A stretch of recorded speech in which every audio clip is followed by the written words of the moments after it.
Racetracks can last for decades, attracting racing year after year, upgraded when needed, and building a following of loyal fans who come year after year after year.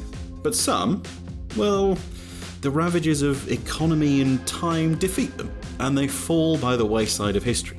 While we at Goodwood are fortunate enough to have a circuit that has been cherished and survived, there are some of our fellow racetracks that, well, they've not been quite as lucky. Here are 7 that we've lost that we miss the most.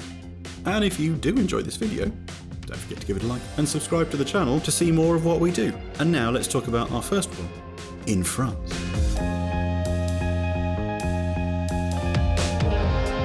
You might not have heard of the Circuit de Charade, but it had it all. Set in the mountainous Massif Central of central France, near the city of Clermont-Ferrand, it could rival the Nordschleife for a challenge.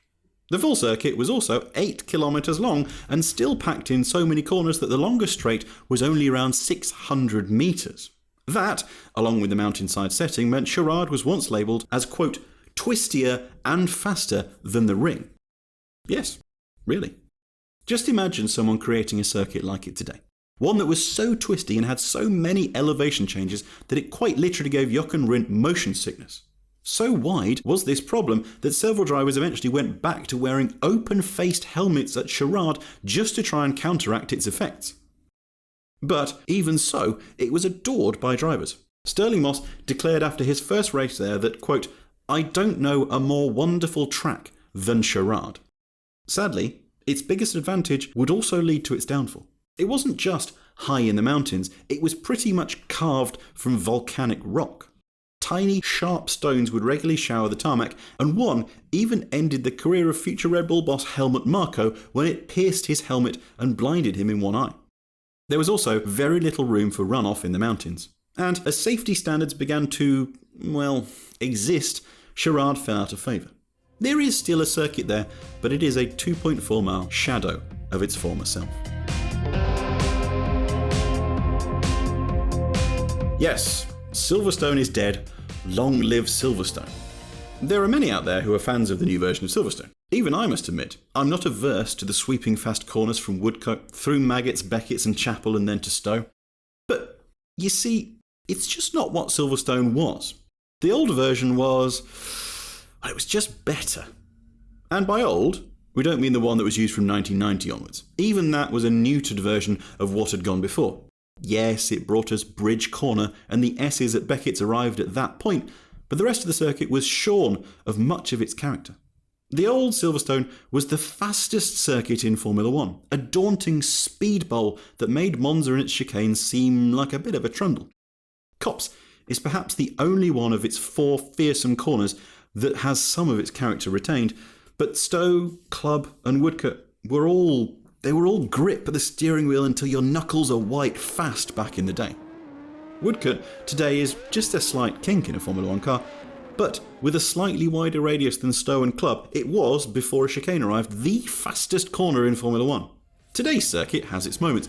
The modern Abbey takes guts, but it just doesn't have that flow of the original.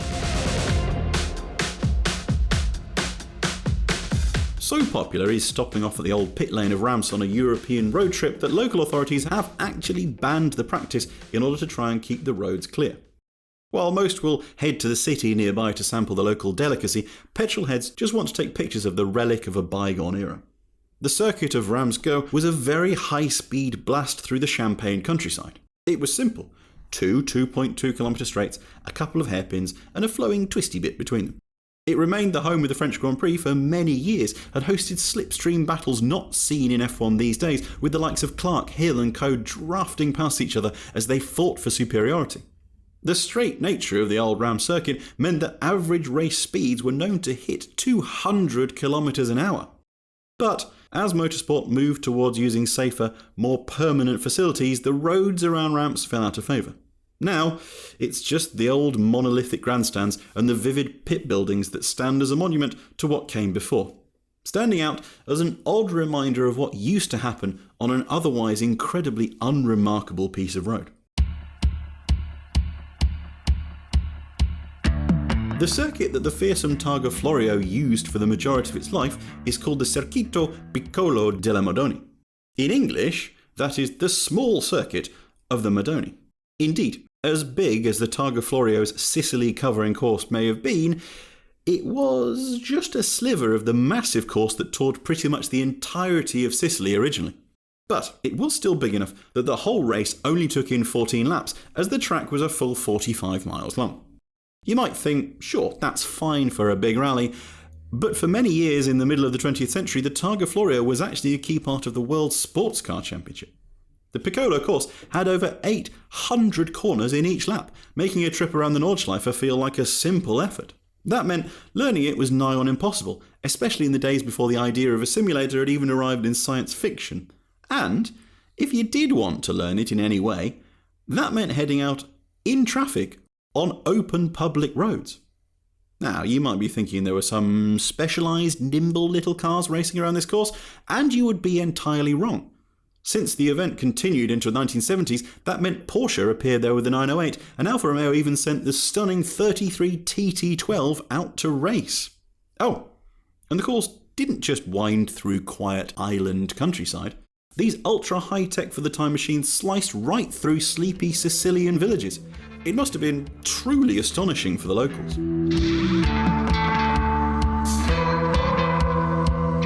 We are very fortunate that the circuit that currently snakes its way around the Ardennes forest is extremely good, because there was every chance it could have ended up very bad. The modern circuit is one of the best in the world, quite possibly managing a place up in the top 5, if not the top 2. But the thing is, it's not anything on the old course. The full original circuit swept around a monstrous 8.6 miles of fearsome roads, presenting drivers with one of the most daunting tasks in the whole of motorsport. Where the current circuit drops down off the edge of a cliff after Les Combes and Malmedy, the original circuit swept away in the opposite direction, down what is now an access road, and flies away into the countryside down the local roads. From this point, it is a relentless, high-speed attack through the Belgian countryside. The rapid dip of Bournonville was perhaps F1's most fearsome corner. The kink at Master left many a driver with fewer appendages than before they arrived, and the banked corner away from the village of Stavelot took some proper stones to take flat out. From then, the cars climbed back to join the current circuit, a several-mile section of super-fast kinks that saw the cars approach Blanchimont after probably a minute or so of full throttle. You can go and drive all of this in a road car today, and if you do, you'll spend your entire time totally disbelieving the idea that anyone ever did it in a racing car. And if you still can't get your head around the idea that the current Spa isn't perhaps quite as fearsome as the old one, here's a stat for you. Valtteri Bottas's lap record in a 2020 Formula 1 car has an average speed nearly 20 miles an hour slower than what Henri Pescarolo set for the final lap record around the old track before it closed in 1973, and that was set in a sports car. If you're thinking to yourself, goodness me, that's pretty mind-blowing, then, well, our work here is done, and if you fancy, feel free to hit the like button, and then subscribe to the channel, and we'll be bringing you more and more of these videos. And then let's go on and talk about the only track from North America on our list. Riverside was known to many as the house that Dan Gurney built, and since he is a hero of ours at Goodwood, we'd love to have seen him racing at his home track. Gurney grew up near Riverside, made his name racing there, tested his cars there, and was the one who had the idea for IndyCar to race at the circuit.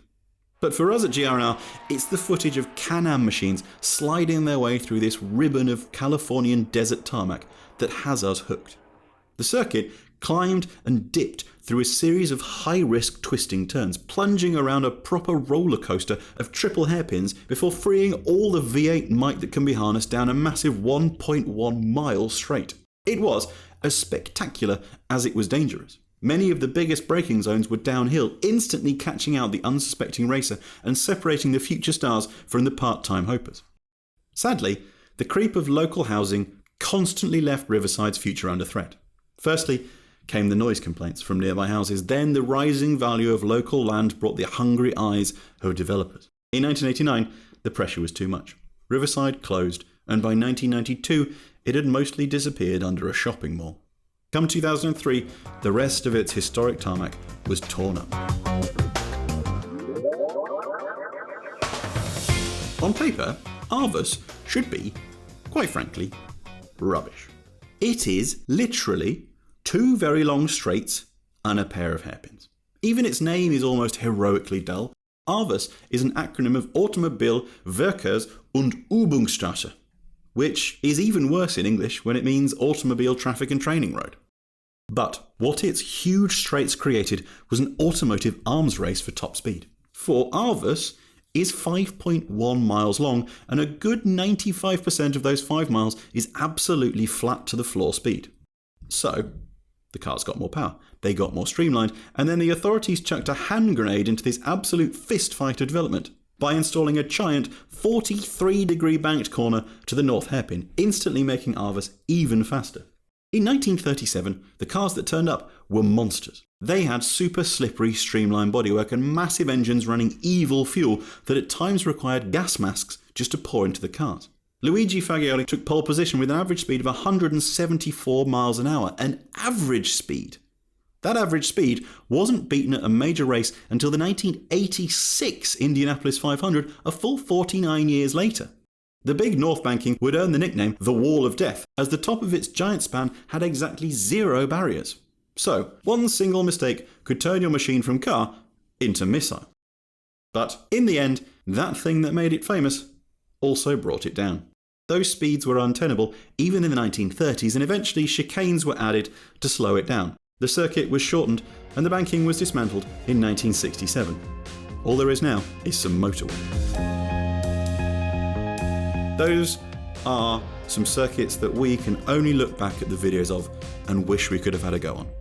But which ones have we missed out? What would you most like to drive? Let us know in the comments below.